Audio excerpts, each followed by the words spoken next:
sortir dans ma cour, une histoire drôle qu'on veut tous voir. Des chapoules qui miaulent les pendants, And now, our theoretical presentation.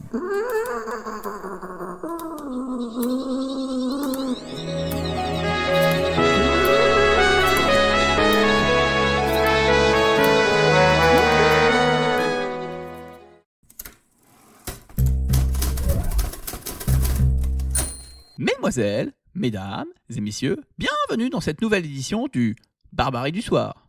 Un nouveau feuilleton judiciaire secoue l'actualité. La Cour pénale internationale a émis un mandat d'arrêt concernant le Premier ministre israélien, M. Benjamin Netanyahou.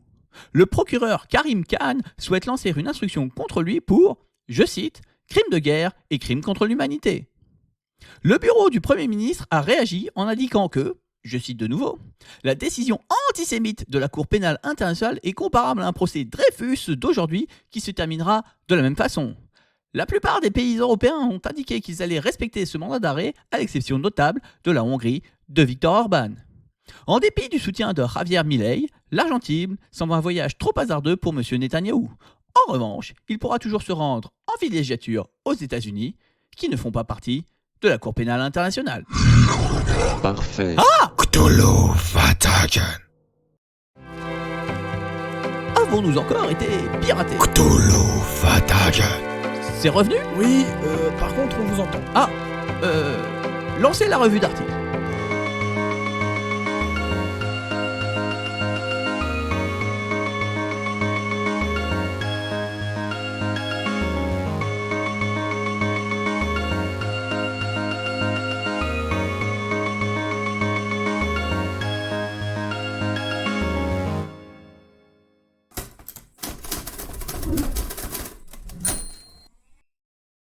Pour nous éclairer sur la décision de la Cour pénale internationale, je reçois Monsieur Zigarou. Bonsoir, monsieur de Barbarie. Vous êtes un ancien de l'OAS, vous êtes passé par Occident, puis Ordre Nouveau, et enfin le GUD. Vous êtes donc un fin connaisseur de l'antisémitisme.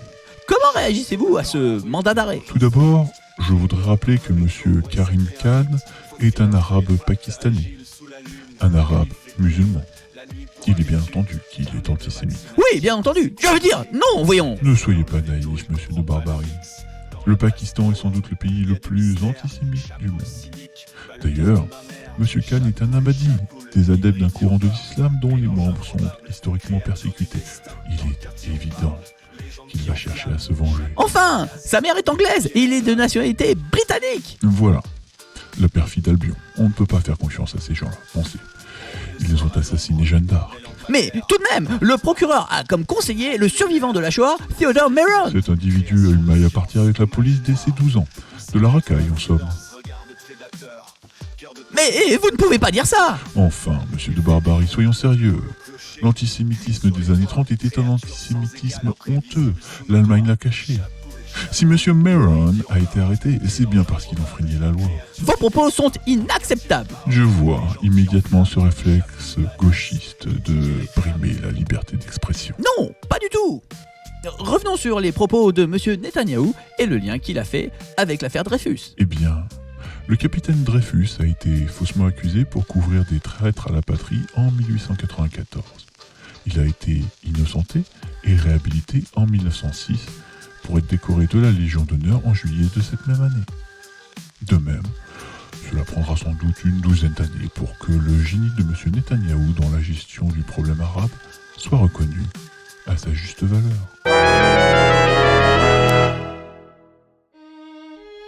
Ô rage, ô désespoir, ô Cour pénale internationale ennemie, n'ai-je donc tant vécu que pour cette infamie?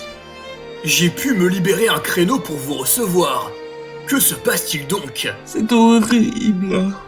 Dites-moi que vous n'allez pas accéder à la requête du procureur Khan. C'est-à-dire que la France est partie de la Cour pénale internationale. Ne pas le respecter serait problématique pour l'image de la France. Rendez-vous compte de l'impact sur mon commerce. Oh, mon pauvre chiffre d'affaires. Vous parlez des ventes d'armes? Eh bien, si monsieur Netanyahou ne peut plus venir à Paris, vous-même Pouvez-vous vous rendre à Tel Aviv? Vous n'y pensez pas, il y a cette odeur là-bas, enfin, je veux dire, ces gens ne sont pas comme nous. Comment ça, pas comme nous? Ça ne serait pas un peu antisémite, ça? Moi, antisémite? Vous n'y pensez pas. Tenez, mon ophtalmologue est juif. Et ma famille a soutenu le capitaine Dreyfus dès août 1906. Oui, je vois. Tout ça, c'est la faute à LFI. Ce sont eux les vrais antisémites.